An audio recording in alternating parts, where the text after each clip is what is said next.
பார்க்க போற கதைதான் கிங்ஃபிஷர். இந்த கதையை உருவாக்கிறதுதான் story Tamil rockstars. Hero entry. இன்னொரு பக்கம் பார்த்தா இந்தியாவிலேயே ரொம்ப பெரிய தமிழ் யூடியூபர் நம்ம ராஜ்குமார்.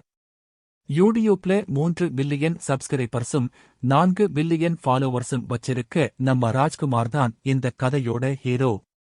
அவனோட அப்பா ஒரு சாதாரண டாக்ஸி டிரைவர். தங்கை விஜி, அம்மான்னு ஒரு மிடில் கிளாஸ் குடும்பத்துல ஜாலியா வாழ்ந்துட்டு வர்றான் Rajkumar. Twist, book changes hands. ஒரு நாள் சியானுக்கு எதிரா இருக்கிற அந்த நல்ல குரூப்பை சேர்ந்த அர்ஜுன் காட்டுக்குள்ளே ஒளிச்சு வச்சிருந்த கிங்ஃபிஷர் புத்தகத்தை கண்டுபிடிச்சு தன் பேக்ல எடுத்துட்டு வர்றான். ஆனா வழில அவனோட கார் டயர் பஞ்சர் ஆகிடுது. அந்த நேரத்துல டாக்ஸில வந்த ராஜ்குமாரோட அப்பா அர்ஜுனுக்கு ஹெல்ப் பண்ணுறாரு. ஆனா அர்ஜுன் அர்ஜென்ட்ல அவனோட பேக்க டாக்ஸிலேயே விட்டுட்டு போயிடறான்.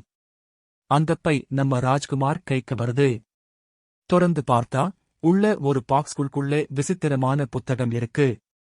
அதுதான் உலகமே தேடுற கிங்ஃபிஷர் புத்தகம்னு தெரியாம அதை அப்படியே டேபிள் மேல வச்சிடுறான் ராஜ்குமார். தி வார்னிங்.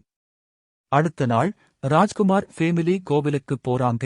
அங்கே ஒரு முனிவர் ராஜ்குமாரை பார்த்து, தம்பி, உனக்கு கிடைச்சிருக்கிறது சாதாரண புத்தகம் இல்லப்பா. சியான் தேடுற அந்த 6 ரத்தினங்களும் அதுக்குள்ளதான் இருக்கு. உன்னோட அறிவால மட்டும்தான் அதை துறக்க முடியும்.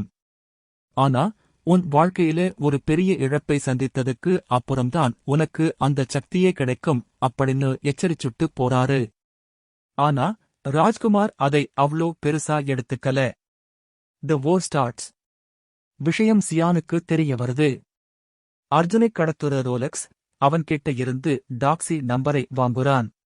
நேரா போய் ராஜ்குமாரோட அப்பாவை அடிச்சு அந்த கிங்ஃபிஷர் புத்தகத்தை பிடுங்கிட்டு போயிடுறான். தன் அப்பாவை அடிச்சதை கேள்விப்பட்டதும் ராஜ்குமாருக்கு செம்ம கோபம் வருது. உடனே அவனோட அண்ணனும் தமிழகத்தோட மாஸ் லீடருமான டிவிகே விஜய் அண்ணாவுக்கு கால் பண்ணி விஷயத்தை சொல்றான். தம்பிக்காக ஃபீல்டுல இறங்குற விஜய் அண்ணா அவரோட ஆட்களை அனுப்பி ரோலக்ஸ் கையில இருந்து புத்தகத்தை மீட்டு திரும்ப ராஜ்குமார்கிட்டயே கொடுக்க வைக்கிறாரு. நாம இன்னைக்கு தி பிக் லாஸ். ஆனா சியானும் ரோலக்ஸும் விடுறதா இல்லை. திரும்பவும் வந்து இந்த தடவை ராஜ்குமாரோட அப்பாவை கொடூரமா கொன்னுட்டு புத்தகத்தை தூக்கிட்டு போயிடுறாங்க. அப்பாவோட இழப்பை தாங்க முடியாம ராஜ்குமார் அப்படியே ஆக்ரோஷமா மாறுறான். முனிவர் சொன்னது பலிச்சிடுச்சு. ரோலக்ஸையும் சியானையும் வச்சு செய்ய ஒரு தரமான மாஸ்டர் பிளான் போடுறான் ராஜ்குமார். கிளைமேக்ஸ். ரோலக்ஸை துரத்தி பிடிக்கிறான் நம்ம ஹீரோ. அங்கே சியானும் வர்றான். 2 பக்கமும் பயங்கரமான சண்டை. ராஜ்குமார் கொடுத்த ஃபர்ஸ்ட் அடியிலேயே சியான் மயங்கி விழுந்துடுறான். அந்த கேப்ல ரோலக்ஸ் தந்திரமா புத்தகத்தை கிணத்துக்குள்ள தள்ள பார்க்க பாக்ஸ் உடைஞ்சு புத்தகம் வெளியே வருது. கோடியில ஒருத்தனால மட்டும்தான் அந்த புத்தகத்தோட ரகசிய கேள்விக்கு பதில் சொல்ல முடியும். நம்ம ஹீரோ ராஜ்குமார் அவனோட செம்ம புத்திசாலித்தனத்தை வச்சு அந்த விடுகதைக்கு விடை கண்டுபிடிக்கிறான். அவ்ளோதான். அந்த 6 ரத்தினங்களும் காத்துல மிதந்து வருது.